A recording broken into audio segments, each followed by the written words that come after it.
I mean, to do that in, what was it, the 95th, 96th minute, come out with that finish, so calm. When he scored, he just didn't think twice. He was just like, yeah, that's what I expect to do. 2 games out of the last 3 where Sesko's now got goals which have influenced the results. He got the winner against Fulham in the 94th minute and now got the equaliser against West Ham in the 96th. So that's 3 points he's earned with those 2 goals, and both from the bench. But Leny Yoro, to come on towards the back end of the game, we go 3 at the back, to put those 2 challenges in. Look, this is just how it goes in football. I've seen people getting angry the fact that Yoro's not getting any minutes and Heaven's not getting any minutes. I'm like, for fuck's sake, lads, like, you wanted a stable centre-back partnership. We finally got one. Don't then find a problem in the fact that we've got a stable centre-back partnership.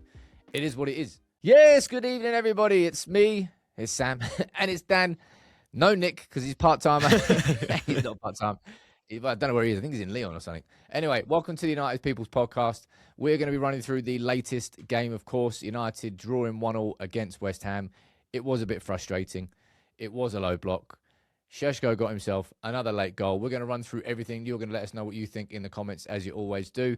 We'll speak about Sesko, Yoro, the low block, tactics. We'll speak about United Strand, maybe not. I don't know.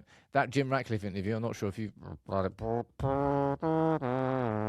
Anyway, and everything else. Dan, how you doing, buddy? Not too bad. I'm a bit annoyed after what Jim Ratcliffe said, but obviously we might come on to that a little bit later. But it just feels like we've been doing so well the past couple of weeks. Then there's stuff with the United Strands happening, Jim Ratcliffe, and now it's like, oh, brilliant. Oh, mate, no. Hell no. Hell no. Like, that's the first thing I'm going to say in a top level of this pod. This ain't going to be no negative pod. No, it's not. Right? No, I'm just going to... Yeah. I'm going to remind people, like, we'll speak about the frustrations of that low block. And it was frustrating to be undone by something that's undone us as a football club, seemingly for years now. I don't know how long it's been since we've been able to consistently break down a low block. But we've got 13 points from Carrick's first 15. Like, we're in dreamland still, even after that game. Would I have taken a draw? Nah, probably. I mean, West Ham were in good form going into it. And we hadn't won. We found out at that stat. We haven't won at the London Stadium since 2021, so that's still running. That's still going. I expected West Ham to sit in a low block, Dan. And I think Carrick's got a lot right so far. But I think he'll look back on this game and go, if I was making that start 11 choice again, I'm probably going to be putting in Sesko from the start. Because that first half itself, I'm not even sure there was a talking point at halftime. There was nothing, was there? Like, other than that really good set piece from Luke Shaw that Wan-Bissaka blocked off the line. Of course, Wan-Bissaka, mate, that dick. He had off-the-line clearance in the last time we played him as well. Bastard. His awareness at United wasn't that good, so for him to do that as well, I couldn't predict it. For me, Sesko should have come on at half-time at least, because I could already see the way that the game was going, and we needed someone big in the box, someone with a bit of strength, because Mbumo and a lot of our front line were just getting bullied off the ball. Always helps, obviously, when they've got 2 men on 1 or 2 on the wings against Ahmad or Cunha. But, yeah, just make the change at half-time. Make it easier for yourself and put a big man up there. Yeah, as I said, if Carrick looks back on this, because he spoke after the game, he goes, look, you need to balance it between control and sort of going forward, I suppose. It was like, we kind of, in the first half, we leaned too hard on the control. The ball was with Martinez a lot of the game. They were letting him have the ball. All the options were blocked. It was very congested through the middle. And unfortunately, that's where a lot of United's creativity has been coming this season. Bruno was kind of squeezed out of the game because there was nowhere for him to really properly play in a dangerous position. Like, he could have the ball in the halfway line, but anywhere near the edge of the box, he was just getting swarmed. Anytime he went wide, I've got to give West Ham a little bit of credit there. Like, if United, and we're not, well, Spurs are though. Spurs are in a relegation battle. What a shame, can we say? Isn't it funny how it changes in football? Because, mate, Thomas Frank, after like the first, 4 or 5 games at Spurs, he was like flavour of the month. He was like, United made such a mistake keeping Amram and not getting Frank in. Now, I'm not exactly saying that we made the correct decision keeping Amram, considering he's got sacked as well. But Spurs are legitimately in a relegation battle. And to see that after what they did last season to us and the final, it's just like, couldn't be more happier. Mate, delight, absolutely delight. They've really done well investing in that Champions League money, haven't they? Especially after the Saturday last week as well, because I wanted revenge. It was revenge time, and we ultimately got that at home. And a bit of embarrassment on their side. But I actually really liked Thomas Frank, and I thought he was going to be maybe one of the candidates for the United job. but I'm really glad that we didn't get him now. Hindsight's a wonderful thing. But look, back to that West Ham game. As I said, it's going to be Carrick's learning on the job. Well, he is learning on the job, I suppose, because he's not been manager of a club the size of United. He has experience at Middlesbrough, and I think we're seeing that in playing out in real time. He's got us very defensively resolute extremely quickly. And to be fair, in the first half, we kind of cancelled each other out. But in that second half, there's a lot more to talk about. Shaw was silly to let that ball bounce. It's such a rookie mistake, man. It really is such a rookie mistake. I think we spoke about it before the game. It felt like United were going to win or lose the game according to how our fullbacks played. I thought Shaw was beaten by Bowen at pretty much every opportunity, every duel. I thought Bowen had a really good game against us. And Somerville had the Lowe's number. He got him booked. He was kind of skinning him inside out. So that's where all the threat was kind of coming from West Ham. But going forward, it was... I'm trying to think of this. It was Yoro coming off for Delo and those last 15 minutes where it kind of changed up for United. And it's what you want to see from a United manager. And this is one of those things like, you can't ever probably put your finger on it. But when you see it in playing out in real time, you're like, yeah, that's what United manager should like instinctively do. We went to 3 at the back. I know. Shock. We went to 3 at the back. I know. Right. And then it was risky. And then Yoro made 2 unbelievable one-on-one tackles. We'll speak about him in a little bit. But Carrick took the risk of going 2-0 down just in case we got the equaliser, which we did. And Carrick, that's what I mean about like he made mistakes. Like, and Mbumo was getting shut out on the left-hand side. And I didn't really like the fact that he was playing on the left-hand side. And Mbumo's best, where his assist came for Sesko, is cutting in off the right. That's where Mbumo is very good at. Cunha was so squeezed out of space, there was no threat from him in the middle. So both of those were kind of incorrect. I think Sesko should have started, and we looked so much better when we were getting the balls in the box. Like 3 best chances we made against West Ham. Mainu's cross to Casemiro, offside by bloody... That was a brilliant cross, by the way. Copy's... That's a part of the game which Cobby's kind of got to develop. That will come in time. But that was class, that pass, wasn't it? That's some ball. He received it on the half spin, I think, turned, plays it over, and then Casemiro's knee was just offside. As you know, that's 6 goals that Carrick's had ruled out for offside. Some of them really, really tight. What were 5 of them against City? It felt like it. 3 against City, 2 against Fulham. I think it was 2 against Fulham, and now 1 against West Ham. In 5 games, we had 6 goals ruled out for offside. So, and we've scored like a fuck ton.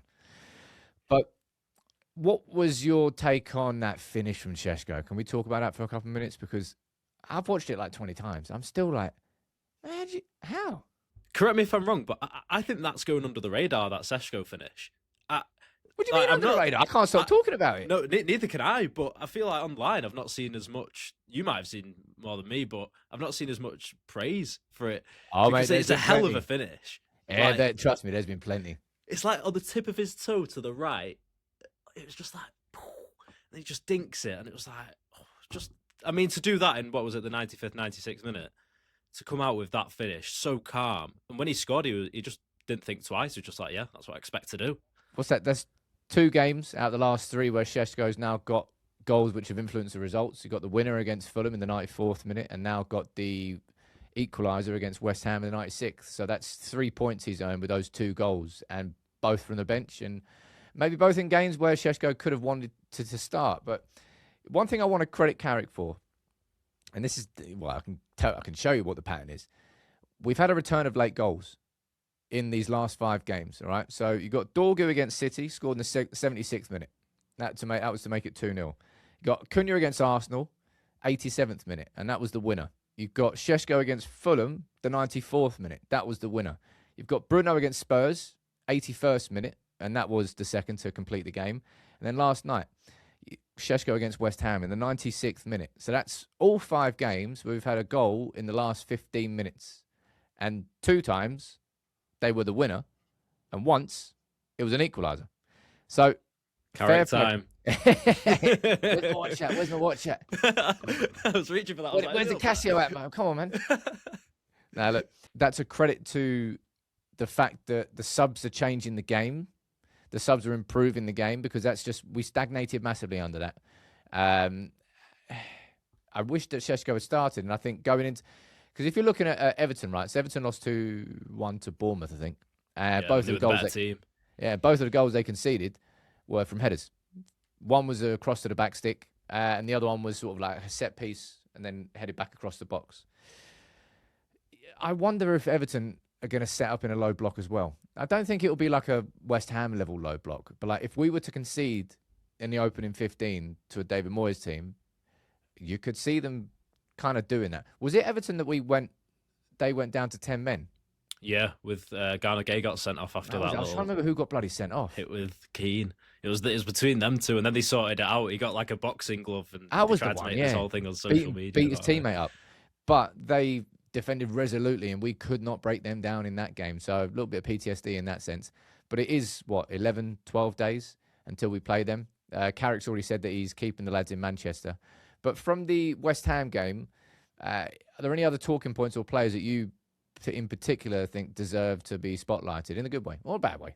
I think we mentioned it briefly, but Lenny Yoro to come on towards the back end of the game, we go 3 at the back, to put those 2 challenges in. And I don't care how young you are, like at his age, to be doing that and taking that much responsibility for the team and risk. I can only admire it because he's got his nerves are just so down here, just so calm. And when he comes onto the pitch, I'm never worried because if someone's a bit further ahead of him, I know he's going to get back and I know he's going to block it. So there's that element of trust from me as a fan, but the players around him must think, crikey, this guy is so good at just tracking back and getting it. It was a sort of like, and no disrespect to Harry Maguire or Diddick really, but in those situations, if it was either of them, they probably wouldn't have been able to cover it in the way that Lenny Yoro was able to cover it. First one in particular, it was Wilson. I'm not sure who the other player was in the middle, but he was stuck like 20 yards from either, and he just kept the perfect position and jumped Wilson at the perfect time, got his leg in, and the other one was, I think, Adama Traore. Really, a lot of credit to Yoro, and I think Carrick gave it to him after the game. Like, this is just how it goes in football. I've seen people getting angry the fact that Yoro's not getting any minutes and Heaven's not getting any minutes. I'm like, for fuck's sake, lads. Like, you wanted a stable centre-back partnership. We finally got one. Don't then find a problem in the fact that we've got a stable centre-back partnership. It is what it is. Like, I don't know, when we had Rio and Vidic, PK had to leave the club and Johnny Evans had to sit there and play third fiddle. Like, it is what it is. If you've got a partnership that's working, they'll play. No real update on Maguire from the club at this point. I think he kind of looked like he was mouthing about his hamstring. That's what he went and held straight after. It looked like quite an innocuous little challenge more than anything. I don't think he overstretched, but if Maguire's out with a hamstring, you kind of expect him to be out for a little while. Do you reckon Yoro suits the team better when he's playing at centre-half against the sides who are going to be more in a low block? Like yesterday, for example. If they break quick, we've got him to recover, but he can also carry the ball forwards as well. And I know Maguire's very good at getting the ball, diagonal passes straight into someone's feet. But with Yoro, just for that assurance with Martinez next to him, and also being able to go into tight spaces, that might be better for a low block, or what do you think?